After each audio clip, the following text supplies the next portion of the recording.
about 6 in the morning. Shaping up to be a pretty nice day. Mason is a very shallow lake by most lake standards. Deepest place is about 8 foot, maybe 9 foot. And the average runs closer to 4, if not 3.5. So typically topwater should be working good. It is a really murky lake. Weeds can get kind of nasty, but let's see. We'll find out. There's always one way to find them on this lake. Pretty good looking day. So all right, we'll get the camera rolling again when we get out there. We're here. We're floating. Beautiful, beautiful day. Very little cloud cover at the moment. I would love to see a little bit more set in today. Don't think we're gonna get it, but if we do, that'll be fine. If not, we're gonna just take advantage of this morning bite. We're gonna start off with a little topwater here, and I'll do my best to try to keep things rolling here and there. Hopefully we'll have the camera going on a couple fish at least. We'll see how this goes.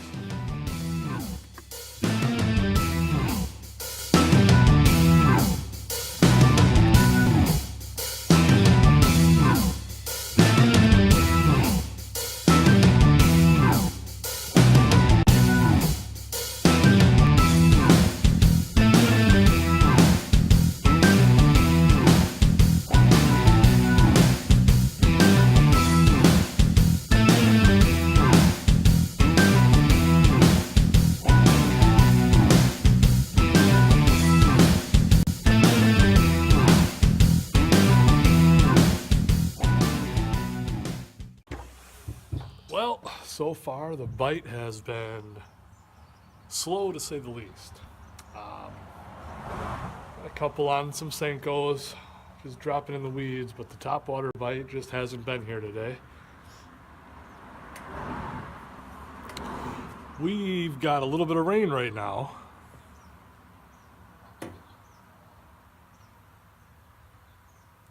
So lucky for me, I had this little culvert right here. Not a very bad rain, easily fishable through it, but hey, why get wet if you don't have to? It looks like it's gonna be a pretty quick little shower here, but we'll see. I did not turn the camera on for the 2 bass I caught earlier. Basically, they really weren't camera worthy. As we get out here, still got a few drops coming, but mostly blue skies again.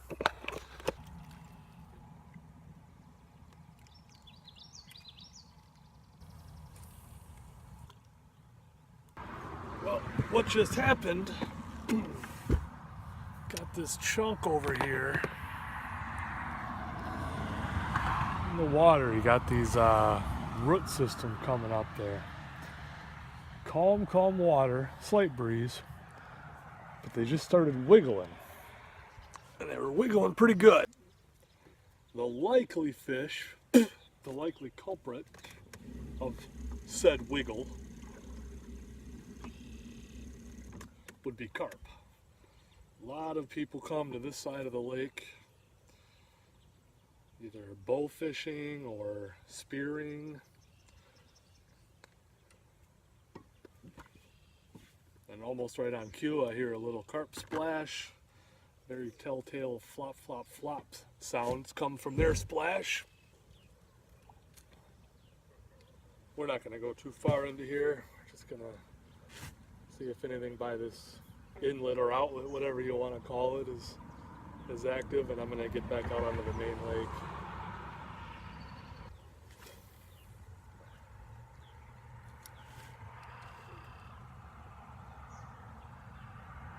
Oh, got a line twitch. Let's see what we get here.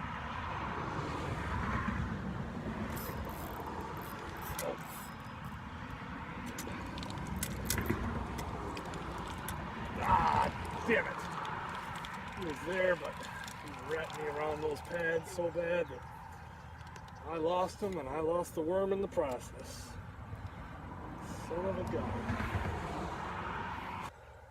Pop a new little ring on this guy here, because it's, you know, it's supposed to hold the worm on better. And typically it does, but the irony being it didn't in that situation. He must have been a Lone Ranger.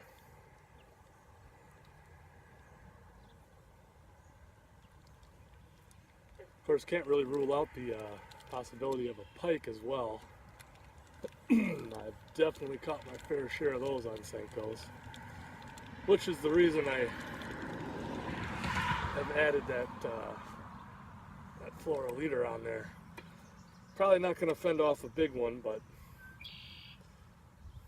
going to give me a little more protection than basic fireline or braid.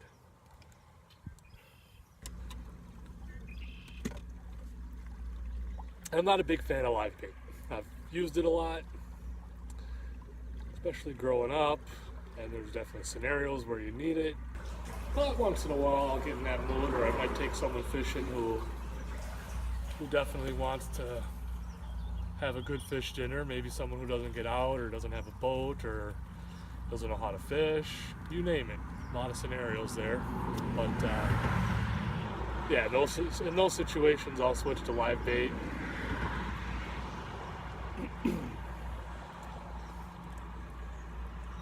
But to me, the fun is in the challenge. It's tricking those fish. Sometimes they seem dumb as hell. You can't not catch them. Other times you'd think they were baby Einsteins, because they've got our number just as much as we get their number, it seems. Well, sun broke out. We're gonna head back over to the main part of the lake here.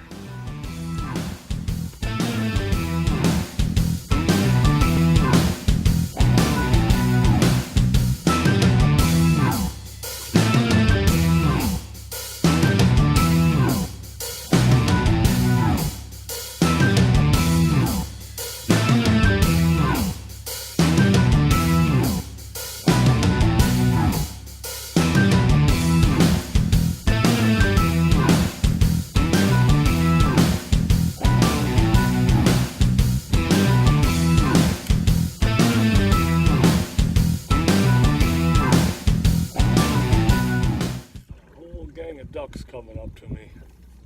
I'm gonna go meet them halfway. My cousin Justin and I have had an outstanding, long-running, mythical superstition, I guess you could call it.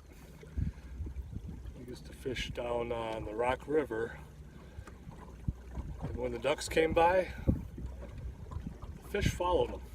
We were pretty young when we came up with that theory, and it was, I'm sure, a complete load of crap. But hey, it sounded good, and we caught fish when the ducks were there, so what the hell do we know? Ducks kind of veered off. Amazingly, I'm kind of on course to just kind of tuck in right behind them and follow them on their way, so that's what we're gonna do.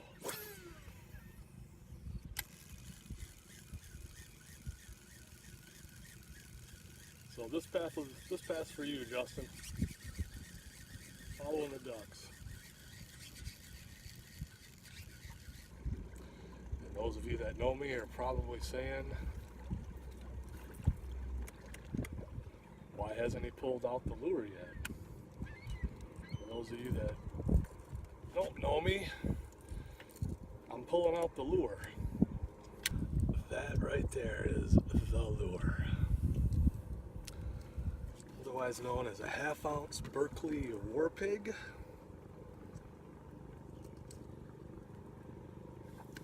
By far the best lipless crankbait I have ever seen. And arguably the best lure I have thrown in the past 2 years. This thing just flat out catches fish.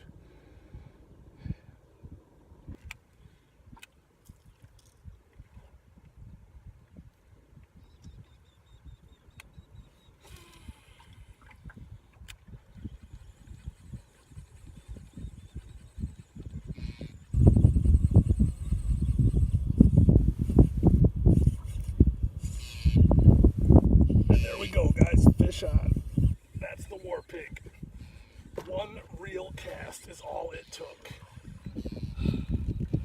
Got a little blood coming from her. Got the treble a little bit low, not quite into the gill, but by the plate. Came out nice. That's a nice one. I gotta get her back into the water here quick. And there she goes. Swam away fine.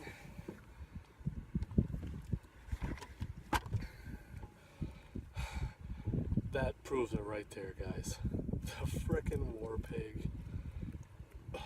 Unbelievable. It never ceases to amaze me how good she works. She just gets fish.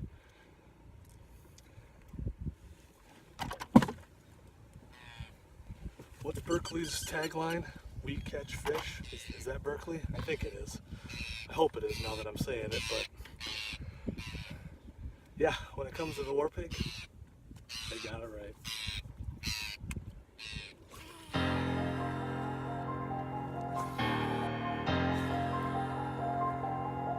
Bring it to your mama house if you dodging me, if you dodging me, if you dodging me.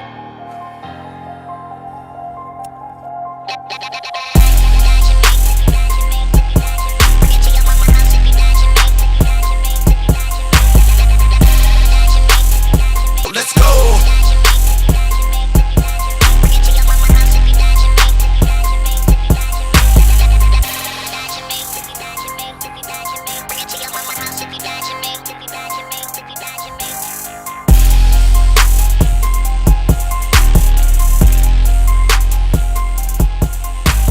Let's go!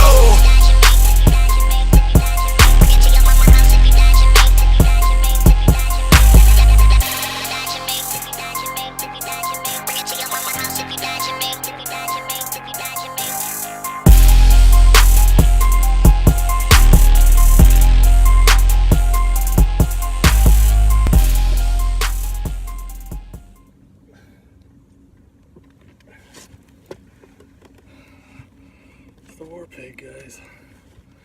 I am telling you, when all else fails, there is nothing better. Nice looking fish, guys. Nice looking fish. Back he goes.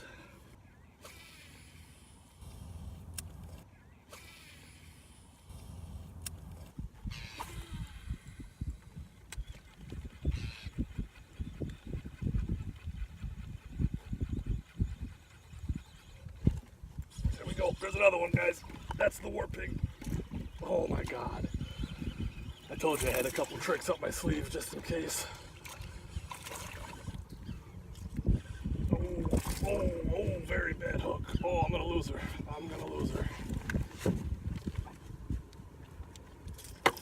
Oh, she just got off right at the end. I could see it. I couldn't even see the skin that it was truly hooked in.